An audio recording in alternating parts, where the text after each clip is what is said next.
عيدكم مبارك علينا وعليكم تقبل منا ومنكم الله سبحانه وتعالى ጾማችን አላህ ይቀበለን ኢባዳችን አላህ ይቀበለን። መልካም ኢድ ውድ የፌርዶስ ቻናል ተከታታዮች እንኳን አደረሳችሁ። ኢድ ሙባረክ ብያለሁ ውዶችዬ። በጣም ነው የምወዳችሁ፣ በጣም ነው ማከብራችሁ የኔ ውዶች። እንኳን አደረሳችሁ፣ እንኳን አደረሰን። አላህ ደግሞ ተቀባይ አላህ ያደርግልን ማለት ነው። ለውድ አባቴ ደግሞ በጣም ለመወድህ አባቴ ስደተኛዋ ልጅህ ዒድ ሙባረክ እንኳን አደረሰ ትላለች። ሺህ ዓመት ኑርልኝ የኔ አባት፣ የኔ ኩሩ አባት፣ የኔ መከታ አባት። ሺህ ዓመት ኑርልኝ የኔ አባት። እናቴ ደግሞ ባለሽበት እንግዲህ በጀነቱ አላህ ያገናኘን። ያው ትንሽ እንባ ሊፈሰኝ ባትፈልጊም ኢድ እንኳን ኢድ ሆኖ ዝም ብሎም ሆድ ባስ ነው የሚለኝ እና በተለይ ኢድ ሲደርስ ደግሞ በጣም ከባድ ነው የሚሆንባችሁ። እናትዬ ስትደውሉ እናትዬ ብላ ፈጥና የምታነሳው ድምጿ ምናምን ነው የሚያቃጭልና እናቴ ደግሞ በጀነተል ፊርዶስ አላህ ያገናኘን። ዒድ ሙባረክ ብያለሁ የኔ ውድ እናት፣ የኔ አበባ። አላህ ጀነተል ፊርዶስ አላህ ይወፍቅሽ። ኢንሻአላህ በጀነት ላይ የምንገናኝ አላህ ያድርገን። ዒድሽም ሙባረክ ብያለሁ የኔ እናት። አሰላሙ አለይኩም ወረህመቱላሂ ወበረካቱ። ውድና የተከበራችሁ ውድ ቤተሰቦች እንዴት ናችሁ? ዒድኩም ሙባረክ አለይና ወአለይኩም ተቀበል ሚና ወሚንኩም ሷሊህ አልአማል። እንኳን አደረሳችሁ። አላህ ሱብሓነሁ ወተዓላ እንግዲህ ጾመው ከተጠቀሙት ኢባዳችን፣ ጾማችን፣ ሶላታችን ሁሉ አላህ ተቀባይ እንዲያደርግልን ዱዓ አድርጉ። ረሱላችን ሰለላሁ ዐለይሂ ወሰለም ረመዳን በኋላ ዱዓ ያደርጉ ነበር። ያሳለፉትን የረመዳን ጾም የጾሙትን አላህ እንዲቀበላቸው ይላሉና አላህ ደግሞ እኛን እንዲቀበለንን ዱዓ እናድርግ ያ ረቢ። ረመዳን ብቻ አይደለም ተውበት ወደ ቁርአን እንትን የምንለው አሁንም በዛው ይልመድብን ኢንሻአላህ። ወደ ቂራአታችንም በዛው ያከተማችሁ ልጆችን መብሩክ ብያለሁ። ግማሽ ላይ ያላችሁም ደግሞ አሁን ሸዋል ላይ ያዙት። እንዲያውም ረጅም ነው ሸዋል፣ በዛው ትጨርሳላችሁ ማለት ነው። እና ዒድኩም ሙባረክ የኔ ወዶች። አላህ ሱብሓነሁ ወተዓላ ሰላም ደስ የሚል ቀን የምታሳልፉ አላህ ያድርጋችሁ። ሁል ጊዜ ዒድ አላህ ያድርግልን። ደስታ ፍንሽንሽ የምንልበት አላህ ያድርገን። ሀገራችንም ሰላም አላህ ያድርግልን። ዓለምን ሁሉ ሰላም አላህ ያድርግልን። የሚሰማው የምናየውም ሁላ ደግሞ አላህ ሙሲባውን ሁላ ያንሳልን። ሳዑዲ ሁለተኛ አገራችን ናት። ሰላሟን አላህ ያምጣ። አሁን የምናየው ያለ ነገር በየቦታው ጤው የሚለውን ደግሞ አላህ እንግዲህ ልቦና አላህ ይስጣቸው። ምንድን ነው የሚባለው? ልቦና ይስጣቸው ነው። ያው እነሱም ሰው ናቸው ማለት ነው፣ ተንኮለኞች። እና ውድ ቤተሰቦች በያላችሁበት አላህ ይጠብቃችሁ። ራሳችሁን ጠብቁ። እንደዚህ እንትን የሚለው ነገር ትንሽ ያስፈራል። መስታየት ምናምን ባለበት እንደዚህ መስኮት ያለበት ቦታ ላይ አትሆኑ። እንደዚህ አይነት ነገሮች ሲፈጠሩ ማለት ነው። ካላ በታች ስበቡን ማድረስ አለብን። በየቦታው ነው የኢራን የምትባለው የምትወረውር ያለሽና አላህ ዓለምን ጫፍ እስከ ጫፍ ሰላም አላህ ያድርገው። ሰው የሚረጋጋ እንስሳው የሚረጋጋ ሰላም ሲሆን ነውና አላህ ሰላም አላህ ያድርግልን። እፎይ የምንልበት ሰላም አላህ ያምጣልን ማለት ነው። ሁላችሁንም ወዳችኋለሁ። ዒድኩም ሙባረክ፣ እንኳን አደረሳችሁ። ላይክ፣ ሸር፣ ሰብስክራይብ ለምታደርጉልኝ ውድ ቤተሰቦች ለምትከታተሉኝ በጣም ነው የማመሰግነው። ኑሩልኝ የኔ ወዶች፣ አመሰግናለሁ። አላህ ይጠብቃችሁ በያላችሁበት። መልካም ኢድ በድጋሚ። እንግዲህ ኢዳችን ጁማአ መሆኑ ደግሞ በጣም ደስ ይላል። ሁለት ኢድ ነው ማለት ነው። አንደኛ ጁማአ ነው፣ ሁለተኛ ኢድ ነው። በጣም ነው ደስ የሚለው። እንግዲህ ያለፉት ጁማዎች በጣም ደስ በሚሉ ነገሮች ነው ያለፍነው። ወላሂ ረመዳን በጣም ነው የሚሮጠው። አሁን ሸዋል ላይ ይረዝማል። በነገራችን ላይ እኔ ሸዋል ወር በጣም ነው እንትን የሚለኝ ማለት ነው። እና ረመዳን ግን ስራ ቢበዛባችሁ ምን ቢልላችሁ እውነትም ሸይጧን የታሰረበት ሰዓት ነው መሰል። ቅዋላችሁ በቃ ደስ እያላችሁ ነው እንትን የምትሉትና ረመዳን ተሎ ነው ያለቀው። አልሐምዱሊላህ። ዘንድሮ ደግሞ ተራዊ እየሰገድኩ ቂያም አብሬ ነበርኩ። ደስ በሚል ሁኔታ ነው ያሳለፍኩት እና ልይት ያለ ነው የዘንድሮ። ወሯን በሙሉ መስጊድ ላይ ሆናችሁ ስትሰግዱ በጣም ደስ ይላልና ስንት ቀን ነው ቤት የሰገድኩኝ እንጂ መስጊድ ላይ ነው የሰገድኩ 20 ምናምን ቀን እና በጣም ደስ የሚል በቃ ድካብ የለው ምን የለው።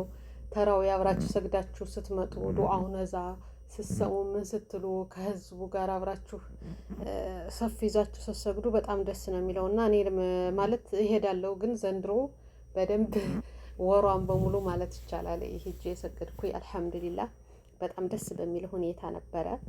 አላህ እንግዲህ ደጋግሞ አላህ ያገናኘን ከረመዳን ጋር ማለት ነው። ሀያት ሲኖር ነው የምንገናኘው።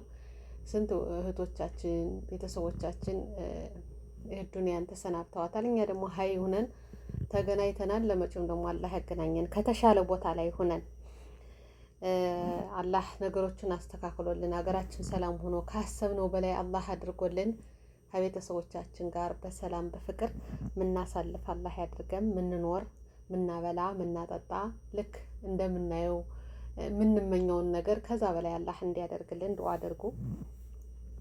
ሁል ጊዜ የዛሬ አመት ከቤት ሀገሬ ነኝ፣ የዛሬ አመት ይሄዳለሁ፣ የዛሬ አመት እንደዚህ እላለሁ እያላችሁ እንደኔ ሁል ጊዜም ከዚህ ላይ የምታሳልፉ እህቶች እንግዲህ ኢንሻአላህ አላህ እህል ነገሮቹ በቃ እንግዲህ አብቅቷል። የሳኡዲ እህል ውሃቸው አብቅቷል። የሳኡዲ እርዚቅ በቃ ከሀገራችሁ ነው ብሎ አላህ እስከሚከትበው ድረስ እኛ እናቅዳለን። ሞትም አለ ማለት ነው።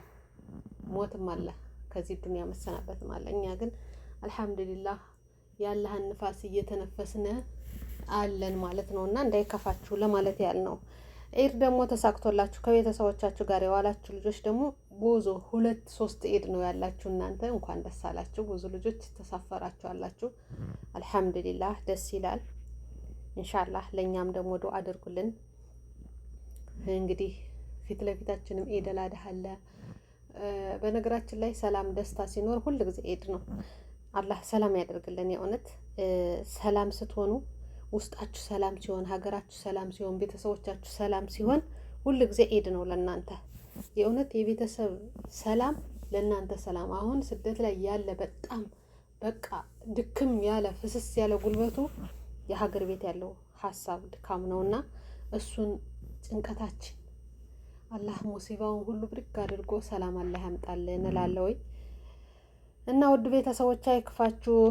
የዛሬ አመት ከቤተሰብ ጋር እንውላለን ብለን ነበር ብላችሁ ሳይሳካላችሁ የቀራችሁ ሰዎች ለኸይር ነው፣ አላህ ለበጎ ነው፣ የተሻለ ሊሆን ነው ብላችሁ እንትን ማለት ነው ያለበት ማለት ነው። አንዳንድ ጊዜ አላህ ካላለው ወደዚህ ሀገር ልትመጡ ባሰባችሁበት ሰዓት አይደለም የመጣችሁ። ፕሮሰስ ጀምራችሁ ፕሮሰሱ ተበላሽቶ እንደገና ስንት ሞክራችሁ ነውና አላህ በቃ ተነሱ ሲል ብቻ ነው የምትነሱት። ተነሱ ሲል ደግሞ በመጥፎም ይሁን በመልካም ይሁን ትወጣላችሁ ከዚህ ሀገር። አላህ ግን ከመልካሙ በመልካም ነገር ከቤተሰቦቻችን ጋር እንድንገናኝ ዱአ አድርጉ። ያን ነው አስፈላጊው። እንደኔ ስንት አመቴ ነው ከቤተሰብ ጋር መገናኘት። ኢድ እንኳን ስንት አመት ሆኖኛል ቆይቻለሁ ኢድ ከቤተሰብ ጋር ከሆንኩኝ ማለት ነውና በዚህ አጋጣሚ ለውድ ቤተሰቦች በሙሉ ኢድ ሙባረክ። ሁላችሁንም እንኳን አደረሳችሁ። በአጠቃላይ ሁላችሁን እንኳን አደረሳችሁ። ሙስሊማት ሁሉ የዓለም ሙስሊም የሀገራችሁን ሁላችሁም እንኳን አደረሳችሁ ላለው ቤተሰቦችም ደግሞ እንኳን አደረሳችሁ። ወንድሞች እህቶች በያላችሁበት ኢድ ሙባረክ ላለው። አንዳንዶቹ ዩቲዩብን ያዩታል ጨረፍ እያደረጉም ቢሆንም ደግሞ ያው እንኳን አደረሳችሁ ለማለት ነው። ውድ ቤተሰቦች መልካም ኢድ ይሁንላችሁ። ሁላችሁንም አመሰግናለሁ። ኢንሻአላህ ደግሞ የሀገራችን በየቦታው የተሰገዱትን ሶላቶች የት ሀገር ሶላት አላህ በሰላም ብቻ ሰግደው እንዲገቡ ዱአ አድርጉ። የሶላቱን ሰነ ስርዓት ይዘን እንመጣለን በየሀገሩ ያለውን። እስከዛው ግን የዛሬ እንግዲህ ይህን ይመስላል። መልካም ኢድ ይሁንላችሁ። የመካው እንትን ያልነ ዛሬ ቀን የመካ የኢድ ሶላት እንጂ ኢትዮጵያ ገና አልደረሰም። በየሀገሩ ያለው ደግሞ ሲመጣ ኢንሻአላህ ተመልሰን እንመጣለን። መልካም ሁሉ መኝላችኋለሁ ውድ ቤተሰቦች። በድጋሚ ኢድ ሙባረክ። ላይክ፣ ሼር፣ ሰብስክራይብ አድርጎ ሁላችሁንም አመሰግናለሁ። ሁላችሁም የምታውቁኝ የማታውቁኝም በሆነ ቦታ በሁሉም በእንደዚህ አይነት በሶሻል ሚዲያ የምንተዋወቀው ማናውቃችሁም ሁላችሁም እንኳን አደረሳችሁ። ኢድኩም ሙባረክ ውዶችዬ፣ እንኳን አደረሳችሁ። ኢድ ሲባል ደስ ይላል አይደለ? ያው ብሶቱ እንዳለ ሆኖ ከቤተሰብ ጋር መለያየቱ ከልጆች ጋር መለያየቱ እንዳለ ሆኖ ኢድ በጣም ያስደስታልና ፏፈሽ ብላችኋል በቻላችሁት መልኩ። ሁላችሁንም አመሰግናለሁ። መልካም ኢድ በድጋሚ። ላይክ፣ ሸር፣ ሰብስክራይብ አድርጉ። ሸርም አድርጉ፣ ላይክም አድርጉ። ለቤተዬ ደግሞ አዲስ ከሆናችሁ ሰብስክራይብ እያደረጋችሁ ተቀላቀሉ ማለት ነው። እንግዲህ ከእንደዚህ አይነት ፏፎሽ ያለ ቤት ኑሮ እንድንኖር ዱአ አድርጉ። እኔ በጣም ደስ የሚለኝ እንደዚህ አረንጓዴ ነገር ታውቃላችሁ፣ ቤታችሁ ልጆቻችሁን ጭጭጭ እያደረጋችሁ ዝናብ ሲዘንብ ምን አይነት ደስታ ነው የሚመጣው። እና ሁላችሁንም አመሰግናለሁ። ምኞታችሁን ያሳካላችሁ። እሺ ውዶችዬ፣ ሮመዳን ሸኘ ነው እንግዲህ አልሐምዱሊላህ። ሀመጩ ደግሞ ደራሽ አላህ ያድርገን። ረመዳን ተመላላሽ ተመላላሽ ተመላላሽ ምንገናኝ አላህ ያድርገን። እድሜ ጤና ሰጥቶን በቤታችን ላይ ሁነን ሰደቃችን ምስኪንን እያስፈጠረን ምን እያልን የምንኖረውን ርዚቅ አላህ ሰጥቶን በሀገራችን ላይ ፏፎሽ ብለን የምንኖር አላህ ያድርገን። እንግዲህ ሁል ጊዜ ለመጪው ዓመት ከቤተሰብ ጋር ለመጪው ዓመት በትዳሬ ለመጪው ዓመት እንደዚህ እያልን ሁላችንም ምኞታለና አላህ ከምኞታችን በላይ የተሻለውን ነገር እኛ ካሰብነው እሱ ይሻላል የሚለውን ነገር አላህ ይሰጠናል ኢንሻአላህ። እኛም በዱዓ በተስፋ አለመቁረጥ ነው ኢንሻአላህ ከተሻለ ቦታ ላይ ሆነን የዛሬ ዓመት እንደዚህ አይነት ቦታ ነበርና አላህ ዱዓችን ሰምቶን ደግሞ ዛሬ ከዚህ ቦታ ነው ያለን አልሐምዱሊላህ ብለን አመስጋኙን እንድንመጣ አሁንም እናመሰግነዋለን። የበለጠ ደግሞ ሆኖላችሁ መታችሁ ስታመሰግኑ ከነበራችሁበት ወጣችሁ የራሳችሁ የሆነ ነገር ሆኖ ስትኖሩ ደግሞ በጣም ደስ ይላችኋል ማለት ነው። በቤታችሁ ላይ ተፍተፍላችሁ ለኢድ ሽር ጉዱ ምናምን እንትን ሲል እናቴ ኢድ ሲሆን አተኛም የነበር አላህ ይራህማት። ሌሊቱን ሁላ በቃ ስትሰራ ነው የምታድር። ጧት የሚሰገድበት ቦታ በፊት ሜዳ ላይ ነበርና ራቅ ብሎ የሚመጣለ ሰው ሲመጣ ከኛ ተው ምሳ በልተው ቡና ጠጥተው ስለሚሄዱ እንግዳ ከቤት ስለሚቀበሉ በቃ ሌሊት አተኛም። እንጀራ ስትጋግር ዳቦ ስትጋግር ወጥ ሲሰራ ምን ስትል በቃ እንደዛ ስትል ነው እንትን የምትለው ማለት ነው። ሌሊቱን ሁላ እንቅልፍ የላት እና እንትኑ ድባቡ በጣም ደስ ይላችኋል። ህፍ ግቡ እንትን ሲለው በዛ ስትሉ እንዴት ደስ እንደሚል ያንን ነገር ደግሞ አላህ ይወፍቃል ለሁላችንም ማለት ነው። እንደ ዛሬው ሳይሆን አሁን እሷ ዱንያን ተሰናብታ ከሄደች ስንት ዓመት ሆናት መሰላችሁ? እና አላህ ይራህማት። ዱዓ አድርጉላት ጀነተል ፊርደውስን አላህ ይወፍቃት ብላችሁ በዱዓችሁ አትርሷት። እናቴን አባቴን ደግሞ እድሜ ጤና እንዲሰጠው በሀዘን ብስቁል ብሏልና አላህ ጤናውን እንዲሰጠው ዱዓ አድርጉለት። ያው አንዳንድ ጊዜ በአላህ ውሳኔዎች በቃ ውስጣችሁን እንትን ያኔ ሞት አንድ ጊዜ ነው አይደለም፣ በጣም ውስጣችሁ ይነካል። በተለይ እንደዚህ ብዙ ለምዳችሁ ምን ብላችሁ እንትን ሲል ውስጣችሁ ስብር ነው የሚለውና